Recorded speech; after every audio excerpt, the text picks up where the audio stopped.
We will continue now with our discussion we're going to keep with our transcription practice that we did last class. We'll continue today in that area. Let me share my screen here. Okay, here we go.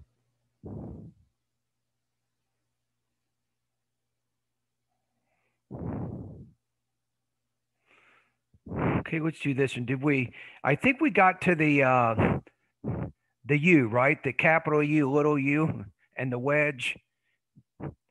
Cole, did we do part 4, the second part where it says transcribe into the conventional alphabet? Did we do that part? I know we did the one above it, but I do not believe we did the transcribe these words. Yeah, I don't think we did the conventional alphabet yet. That's what I'm thinking. Okay. Wrong, but yeah, okay. All right, let's go ahead and get started with this. Yeah, thanks, Cole, for your feedback.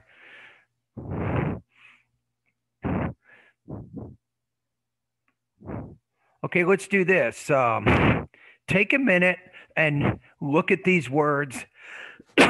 This would be, I think I'll have like 4 or 5 words that are already transcribed into the IPA. I'll ask you to write them back into conventional English like this on either a quiz or a test.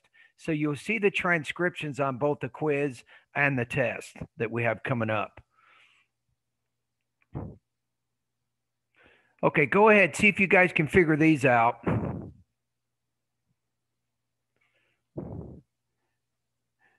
There we go.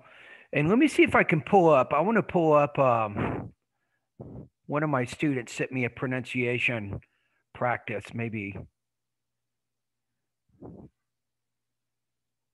Or maybe that's not going to work. Okay, I'll do that later. Okay, here we go. So we have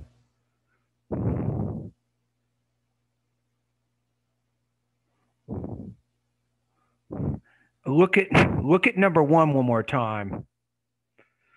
There's no D at the end there.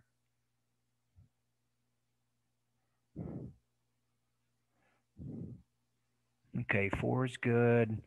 5, 6. Good. 7's tricky.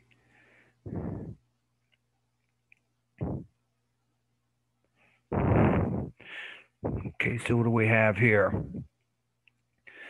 Okay, so looking at these, we have foot, fun, good, tool, dumb, noon, room, buck, and swoon. There we go.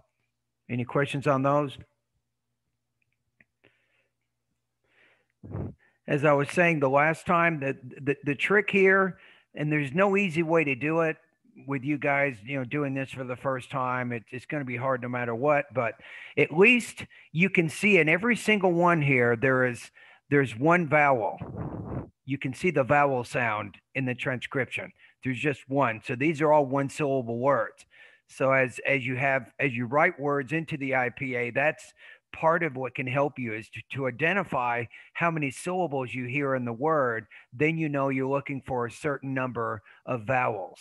Of course, you have consonants also, but if you can figure out the vowels, you can probably transcribe it correctly a good bit of the time. Can I clarify the first one? Go right ahead. Okay, so the uppercase U, right? That is the same sound in Luke, right? No. Okay, which one is it? Luke is the same sound as in number 4 and number 7. That's the longer ooh. That's tool. Oh, okay. I just wrote down the wrong. Oh, that would be like duck then, right? Yeah. Duck Foot, one. Okay. Duck. Should. Foot.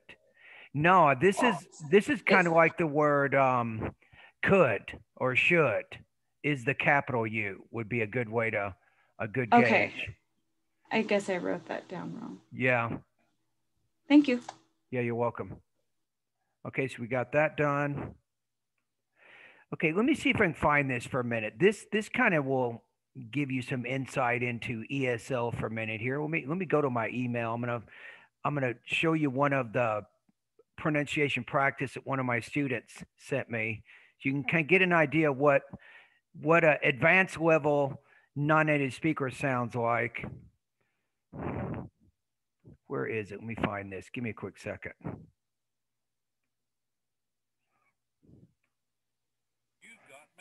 Okay, let me go to. I get so many emails. I create folders for them to put them in there. Okay, here's one here. This guy, I would say, is probably fairly advanced.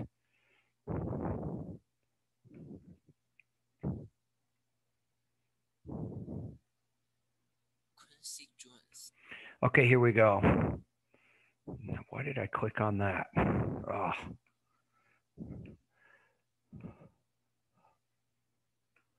Okay, here's one of my students. He comes from China. He's living in China right now, and he's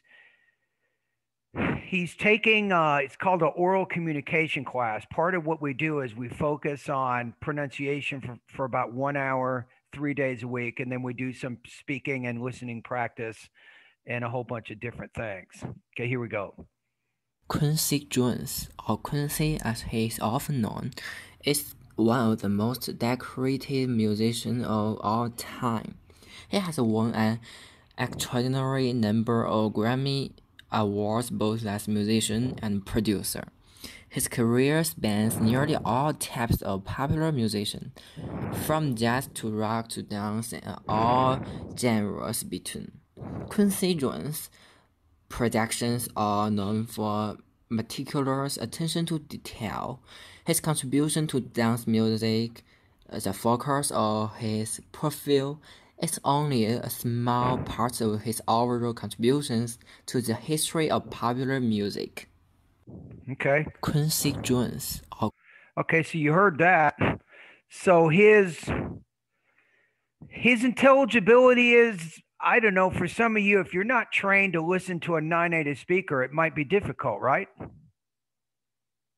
Right? If you're not used to it. Yeah, so for you guys, his intelligibility is probably 50 to 60%. You could hear words in there, but you couldn't hear everything he was saying. So as you heard him speak, he's having problems sometimes with medial, final consonant sounds. He's not always putting the right stress. I think he said that word consequently, but he wasn't able to put it in the right stress or stress it in the right part of the word. So that created some intelligibility issues. But that's what I deal with. And he's actually one of my best students, right? So my job is in the next 15, 16 weeks, I want to try to help him where he can speak a lot more clearly than he's speaking right now. So when he finishes the ESL program and he enters, an American university, he can contribute, he can speak, and people are going to understand what he's saying most of the time. Now, I'm not trying to get rid of his accent or anything like that. I just want to help him speak more clearly, right? So with somebody like that, it's just not realistic to get rid of his entire non-native speaker accent. That's ridiculous. That's never going to happen. But if I can help him speak more clearly, I can help him pronounce the syllables and the words he's saying. I can help him more with his vowels and his consonant sounds. I can help him with grammatical word endings. I can help him with word stress, with his intonation, and even with his thought groups and blending, right? So I'm going to help him in a lot of different areas. And, after about 15 weeks or so, he'll be maybe 25, 30% better than he is now, as long as he keeps doing his homework. So what I'm going to do is I'm going to listen to that audio file that he sent me. And he was reading a paragraph. I had him read a specific paragraph. And then as I listen to his audio file and as I read the paragraph, I'm going to give him corrections. And then I can even tell him, based on what he did, let me see if I can show you here. You can kind of see actually, I'm not going to worry about that, but I can tell him specific lessons that he might need to work on or study based on what he did on that particular, I call it a personal student recording. So I have about 13 students I'm helping right now, right? I'm teaching a class in the evenings. And it's actually for him, I teach the class at 4, but it's already like 9 or 10 o'clock in China the next day. right? So I teach in the evenings and they're taking the class in the mornings where they live. So that's what we're doing with that. And with these guys, unlike you guys, they are required. They have to show their video. I have to know that he is the student who is enrolled and he's participating. It's actually illegal. They have visa requirements. They have specific requirements for international students. So if he wants to take this ESL class and then qualify to enter California State University San Bernardino, we got to know that he is exactly the one in that video who's completing all that stuff. So I know not everybody here shows their video, but we don't have a specific requirement here. And we won't even allow them in the class if the internet's too slow. They wouldn't even be able to take the class, right? We have internet tests and we have all these things we have to do before they begin the program. Okay, let's move ahead. Let's go back to where we are. And I have about 13 of those voice recordings I have to go through. Each one takes about 5 minutes. It's not terrible. I can get through them in a couple of hours.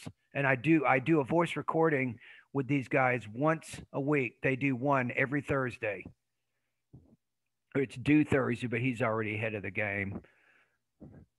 And these guys are super motivated. If I tell them to write a 5-page paper, they'll write 8. I'm not kidding you. They really are really, really motivated students. Yeah, the Chinese are hard working. I'm telling you, they don't mess around. No joke. They're serious. Okay, so let's take a look at the next set. Okay, so we have the ah and the o. Ah, o. Father, goat. So the student you just listened to, he's going to have trouble with sounds like this. He might say father instead of father. So when they do their practice in the class, I'll have them practice different sounds. I can see what's going on in their video, and I try to tell them, say, okay, when you're doing the TH, as in father, this is an interdental consonant. You have to get the tongue in between the teeth. Then you force the air through there to create that sound, and this is a voice consonant. That's what I would tell them if I were explaining that. Then I would say, okay, practice with me. Can you say this, that, these, those? Then the student will practice that. I'll see what their tongue's doing, where it is. Is it getting in between the teeth? Are they forcing it out? Chances are, if the student says father, he's taking the TH, which is an interdental consonant. He's pronouncing it like it's an alveolar consonant, but it's not a D.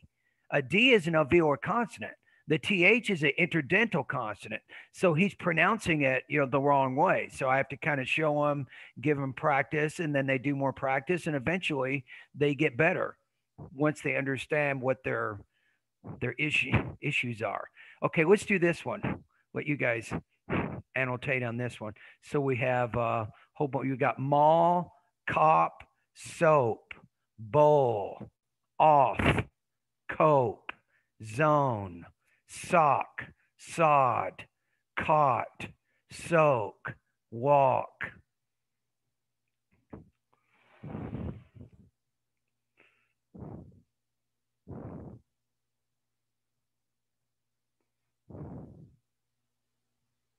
There you go, Tanya. Perfect. Cop, zone.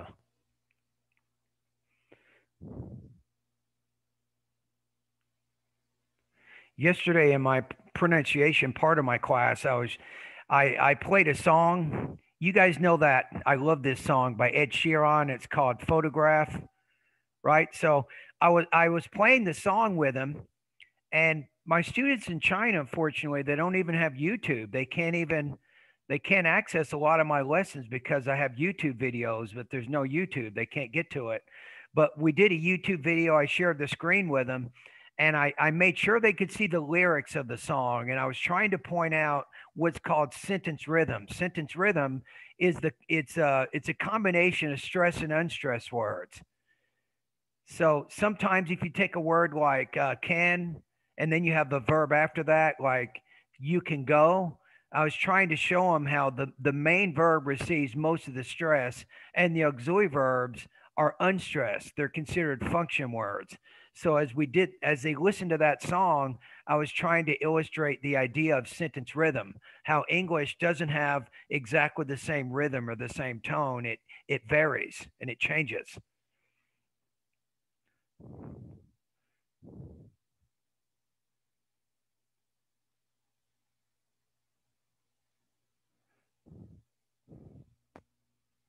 Okay, there we go.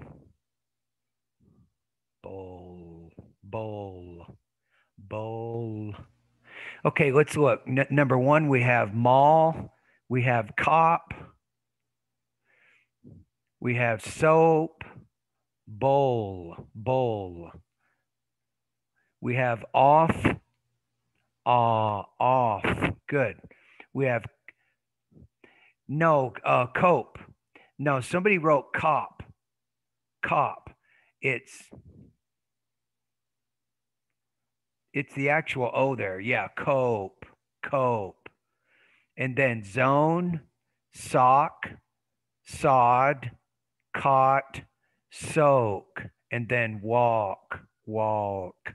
Maybe you can argue there's an L in there, but so I think we're in pretty good shape there. Anybody have any questions on these? I'm just confusing the schwa typewriter A. Like how, I know that you said that one is in a, and with the, what was the other one called? The one that looks like an upside down V. Okay, so you got these two, you're saying. Okay. Like how would I differentiate if I'm doing the test? Like I know one is in a stress situation and one is not with the schwa. Yeah, right. And the wedge. But how can I differentiate them from the typewriter A? Well, this is ah, but the schwa is not ah. Watch my mouth. Ah. Okay. Ah. The only way you can differentiate him is the opening of the mouth. I think that's the main thing. Ah. Among. Right? So the only difference is how open the mouth is when you produce that sound. So would you mind doing an example just really quick of them? Well, here's Here's an example of actually both of these sounds. You have among, so you have the schwa because it's unstressed, then you have the M, then you have the wedge, which is the stress schwa, then you have the igma. So it would be in this case like this. You have among. Among. Or another one might be if you said, I'll write it in regular, it's probably already written over, or maybe not, sofa. So you have so, which is definitely the O, but sofa, which is the schwa. Sofa, sofa. Okay. But then notice, it looks like the ah is even maybe a little bit longer when we say them. You know, mall, cop. Okay. Off, sod, caught. You know, so maybe it's even a little longer than the schwa. Okay. Okay, any other questions on these? Yeah, another one too that, I mean, I put these before together, which are kind of similar, the ah and the ah, and then that one too you have to watch out for, right? So ah, pot, pat. If you take these two words, pot and then pat. So we're kind of substituting you have that typewriter A here, you have the ash over here. If you compare the ash is more like a short A sound, right? Yeah, right. Right. So you feel it more in the back of your throat. Mm-hmm. Okay, let's keep going here. Let's take a look at the next set.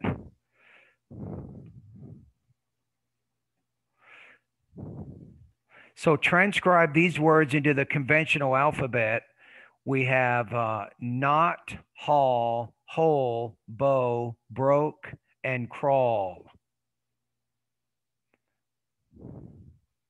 Actually, I just told you every one of them. Sorry. I wasn't thinking. My brain is, I like 7:30 classes. I know you guys don't do it, but I was out riding my bike. Go ahead and annotate these. Yeah. I was out riding my bike this morning. My back was too kinked up to run. So instead of running 5 miles or 4 miles, I went out and I biked 10. But the tips of my fingers, boy, they just got, I have gloves, but my gloves are kind of worn at the tips and my fingers are sticking through the, and man, the tips of my fingers got so cold, I stopped at 8 miles and I said, forget it. I came in and cut my losses and got ready. I'm like, my fingers were just too cold. At my house, it was 39 degrees this morning. That isn't really super cold, but when you're riding a bike, it is. You know, I had 2 pairs of socks on, so my toes were fine. It was just the tips, the fingers. And it was that kind of really foggy, kind of humid, really that drippy kind of cold up in the high desert this morning. See what we got here.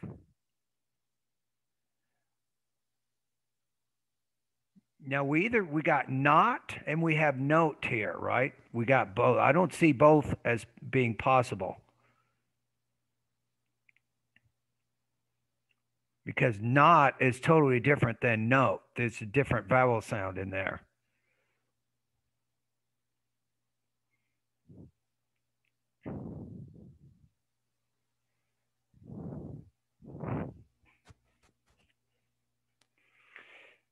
So we have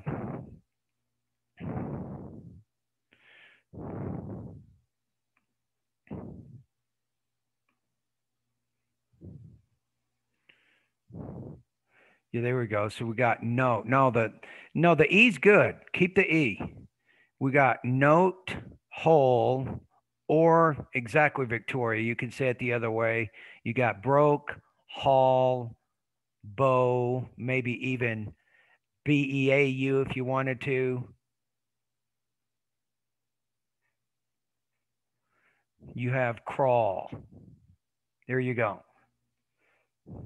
Okay, so we're good there. So note, hole, broke, haul, bow, and then crawl. Any questions on those?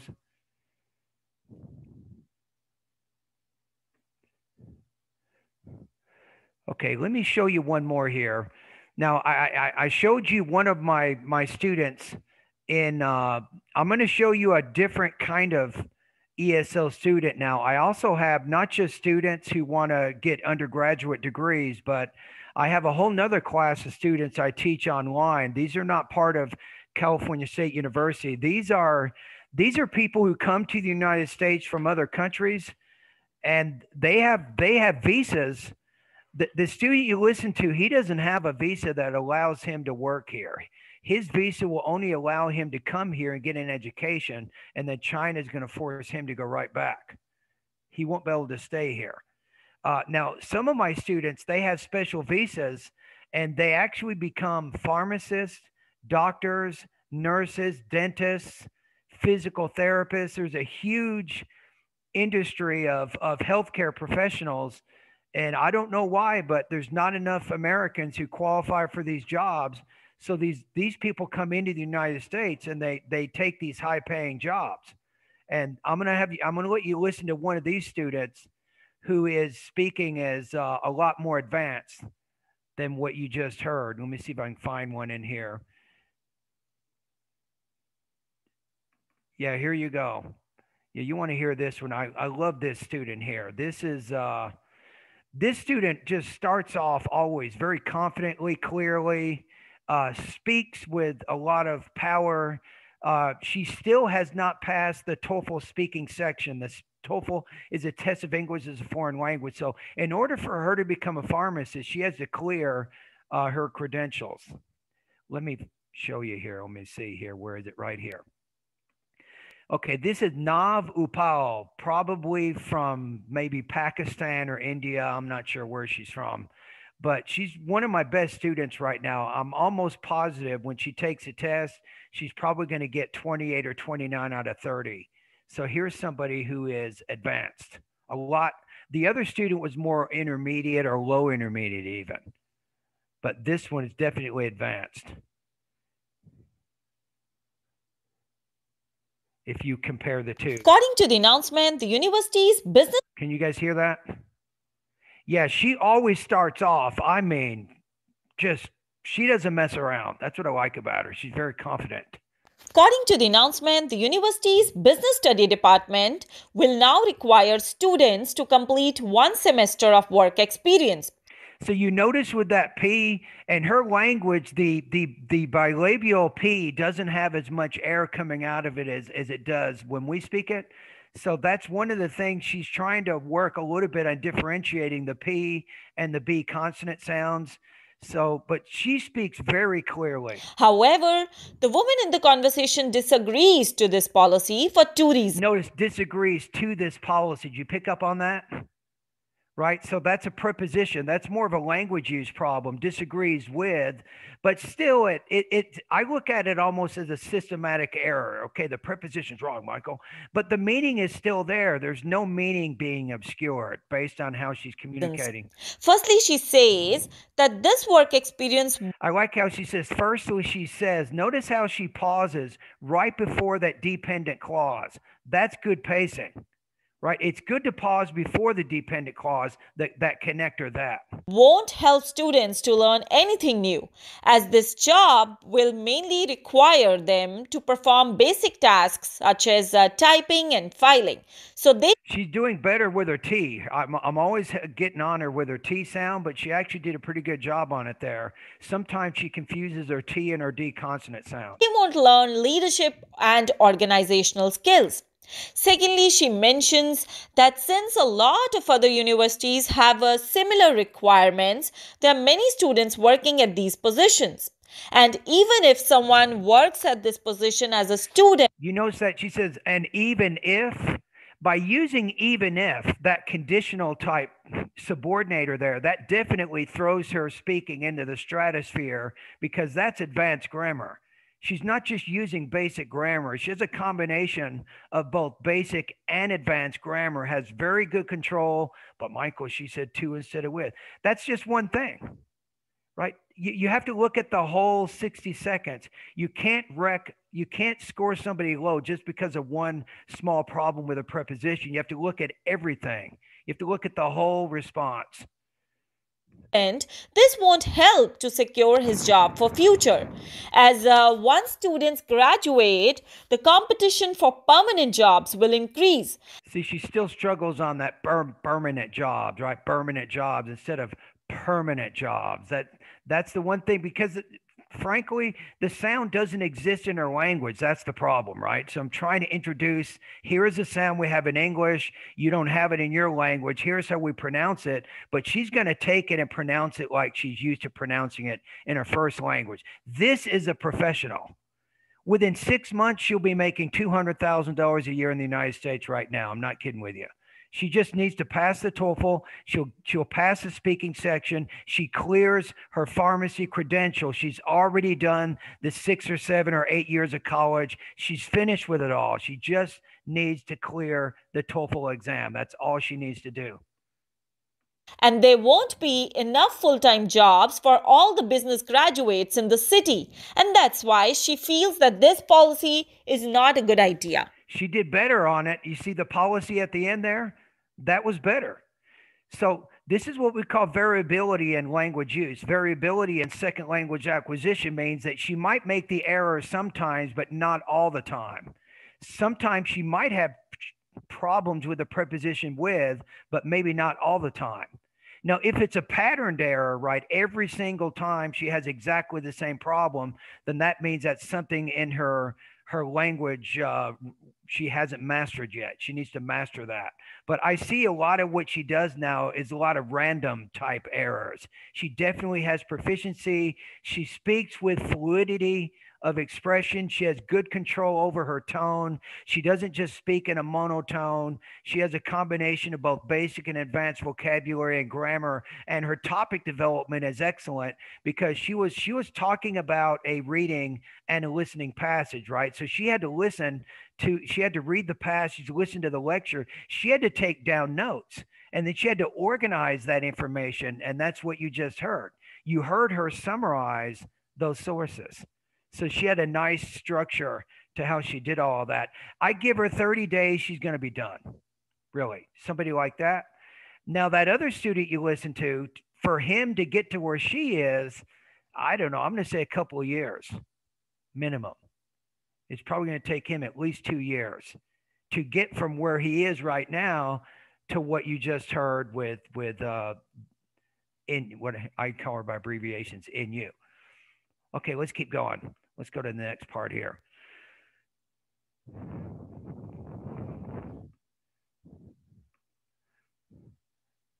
Okay, so we're good there. Oh boy, what a nightmare. Whew. This is just giving me a heart attack looking at it. Man, diphthongs. We just went from easy to like, we went from, simple math to like calculus and one page. Oh yeah, look at these. Okay, so let's look at this. So we got the I, the ow, and the oi. So the diphthongs. We got Mike, we got Brown, we got boy. Okay, so a worst case scenario, I mean a really tough question on the on it. I wouldn't ask you to transcribe it, but it might be transcribed. Anxiety. Wow. Woo. That would be a tough one. And with 5 different people, I guarantee you, you would get 5 different variations, especially with that first vowel sound. I'm not kidding you. I told you guys a few days ago, when there's variation with vowels, usually it's in the unstressed syllable, right? So we could have 5 different people. One might say anxiety, another might say anxiety. You could have maybe 3 or 4 different vowel sounds just in the first part of that word. Okay, let's do this. Let's just start with 1 through 5. Let's see how we can do with these.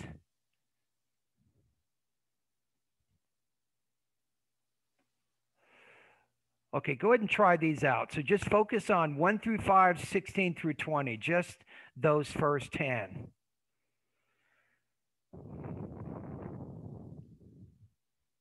Well, you guys are working. I don't know if I told you guys, somebody joined my course, one of my online courses. It's called TOEFL Writing Bootcamp course, and it's a professor.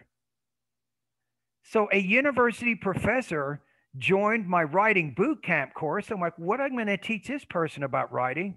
But the person is a non-native speaker, though. That's the catch. So the person is from Serbia in Europe, right? But she's been here for 20 years. And one of the first telltale signs of her limited English was she says, I am living here for 20 years. She said that when I was talking to her on Zoom. So if you notice, she says, I am living here, for 20 years, but you don't usually use the present progressive to talk about that kind of a situation. When you're talking about an action that starts 20 years ago and it continues up into the moment of speaking, the present perfect or the present perfect progressive tense is better. It would be better if she had said, I have been here for 20 years, or I have been living here for 20 years. So the fact that she didn't use that verb tense, and the fact that she had already been here for 20 years, and finally, the fact that she's actually a practicing professor here in the United States, it almost is getting me to think that maybe her language has fossilized. Have you ever heard of that term? Fossilization refers to a term where your brain gets to a point where you cannot learn any new aspects of a language. Your brain's done. And there's nothing that I can do. If her brain has fossilized, there's really not much I can do to fix any of those language use problems. I might not be able to fix them at all. But I'm not sure that it's fossilized because she she sent me an email a couple of days ago. She was asking the difference. She goes, Michael, what's the difference between I have been here for 20 years or I have been living here for 20 years?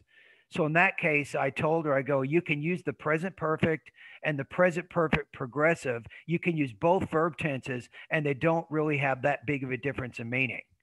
You might say, I have been attending Cal State for 2 years, or I have been at Cal State for 2 years. I don't see a big difference there. But the fact that she asked that in the email means that maybe she can learn. Maybe you can teach an old dog new tricks. Maybe. But I'm always skeptical when I get somebody like that. I tell them, I go, look, I go, you've been here 20 years. You're still making a lot of the same problems you're having. I may not be able to help you at all. I don't lie to these people. I go, look, I'll help you with your writing as much as I can, but I'm not going to guarantee you anything. And she only needs one more point. She needs to get 24 on the TOEFL exam, right? And her score right now is 23. So I think, Cole, I think she can do it. I'm keeping my fingers crossed. So she's studying with me for 1 month. I'm going to try to help her clean up her writing and all that. And then she takes a test and hopefully she'll get at least 24. Somebody do number 20. Don't be shy. That's a tough one. Bright ice. There you go, Wyatt. Jump right into it.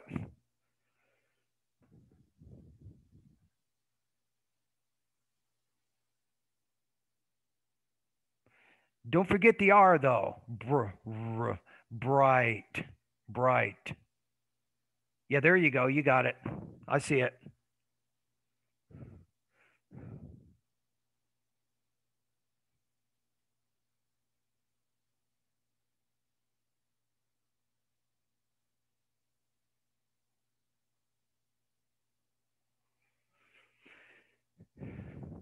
Ice. No, you have ease. It's ice. Not east. Ice. Yeah, there you go. Okay, let's look at each of them now.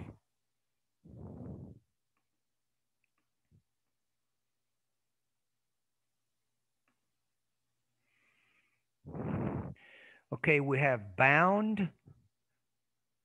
The only thing I would do with it's oil. So I think it needs that oil, the syllabic L. Oil. We have pouch. Good. We have my, how, bright, brr. No, there's no in there. It's just bright. I don't see a syllabic R there. I just see bright. Number 7, we got town. We have toy, house, and bright. Bright, ice. And I'm not really using the AI there. I would just say BR, or is it AY? Yeah, okay, AY, got it. BRAYT, bright, ice. Okay, we're good.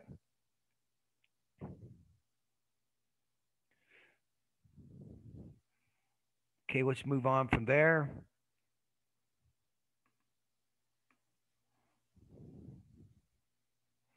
This will be the last thing we'll do today right here. We'll just do 6 through 10. Remember this call. 6 through 10, 21 through 25. That's it.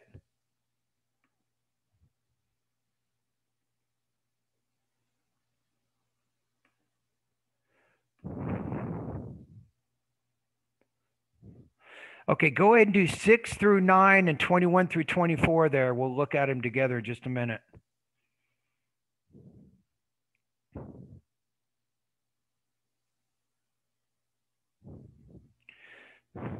Yeah, I'll tell you a quick story, kind of a second language acquisition story. I was teaching one of the multilingual first-year composition courses a couple years back, and the student wrote the essay, and it just, nothing fit right in there. It had no coherence, no paragraph unity, one sentence to the next. There wasn't a lot of connection. And I'm like, what in the heck is going on here? Most of the grammar wasn't bad. It was mostly polished, grammatically correct, but I couldn't make sense of the essay. And I looked at it and studied it for a while, and I figured it out. It had no coherence at all in the essay. But I'm like, well, how in the world do you even write something like this? How does this even happen? So the student came by my office, and I just said, well, how did you write this? So the student wrote the whole thing in Chinese and then had a translation program translated into English. So the student had written it completely in the first language and then used a translation program to put it into English. And I said, okay. I said, just never do this again. Just learn. You cannot do this. This does not work. So what we did is I had him start with an outline first. I said, okay, let's list down some ideas that you want to write about here as they relate to the assignment. He did that. So, okay, now let's write a thesis. So he did that. I said, okay, next step, let's write topic sentences for each body paragraph. And he did that. I said, now there's your structure. That's your topical structure. Now just follow that outline, follow that organization, and fill in the details as is needed. So he did that, and he ended up getting a C, which is better than a 0. I mean, I couldn't give him any credit at all for what he did before. So he ended up getting like a 78 or 79 in the paper, which is fine for a first draft. And he can certainly go to the writing center. He can develop it more, organize it a little bit better. So that's normal, right? So when my first year comp students submit papers, it's normal to have problems in there, but it's not normal to have what I just described to you, a paper that has no coherence whatsoever. That's a major problem. So I would rather have a student not translate at all and just write it in with grammatical errors in there. But as long as it connects and it has sense to it, that's fine. We can deal with the grammar errors. We can polish it up. That's easy to fix. But you can't fix an essay that has no organization to it at all. You have to scrap it. They got to throw it away and start over. There's no other way to deal with it. So those are some of the difficulties of, teaching writing to non-native speakers. Writing is a tough one. Maybe you guys don't even like, doing writing courses. I mean, it's tough, especially hard for non-native speakers. They have to learn a whole new way of organizing ideas. Yeah, in fact,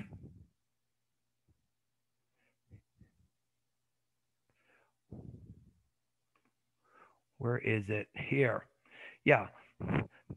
With my Chinese students, they organize in their writing kind of like this, right? So when they're writing an essay, there's no thesis in the beginning, not if they're writing in Chinese, right? So it doesn't come to the thesis doesn't really appear until they get near the end of the writing in Chinese. So it's more circular. They have a circular pattern of structure. In English, we have a more linear type structure. You have the thesis, you have support points, body paragraphs, conclusion. That's not how Chinese organizes its writing system. So different languages, they approach the writing very differently. Arabic is different from English, a lot of languages. So that's the other part that really makes writing difficult. You're trying to teach them a whole new way of organizing things, a way that they're not used to. Okay, let's look at the first one, final. Oh no, we're missing that final. Other than that, it's good. Couch, potato. Make sure these are no, it's more of it's a schwa. So I think pate.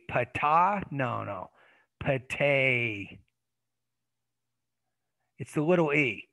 Potato or potato. You could even argue the flap here, not the T. So I think that the first O needs to be changed to a schwa, and then it's not potato, it's potato.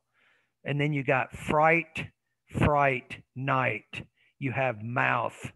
We have loud, noise. No, noise. So I think that's more a Z, not an S. Loud, noise. Reminder. Good. I think that's good. Reminder. We have ow, sow. See, it's a syllabic consonants. Those are killing you guys. They are really throwing you into, yeah, sour. To me, it's sour, sour. So that's a syllabic R. Yeah, the syllabic consonants these are consistently difficult. We have shine, boy. That's good enough. Remember, Cole, we'll do 10 through 15, 25 through 30 next time, but that's my feedback on those. And that's it for today.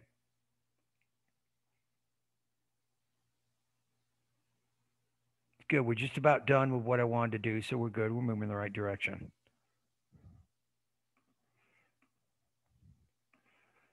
All right. See you guys on Monday. Thank you. And also there is a quiz on Monday, right? Let me look at it. I Is don't it think Monday a holiday? I don't think we have class Monday. Oh, we don't? No, I believe the 15th is a holiday, or the whatever that Monday is going to be a holiday. Yeah, it's What- President's Day. Oh, we get off. See, we didn't get off on the quarter system, but then don't come if it's a holiday. Let me look at the syllabus here. I don't think we have a quiz scheduled on that day, do we? I thought okay. that they said it was the 22nd in the group. 22nd. Yeah. Look, Got it. yeah, we're not ready for that yet. Okay. All Okay, right. good. I'm not Okay. ready. Yeah. Okay. See you guys on Wednesday then. All right. Bye-bye.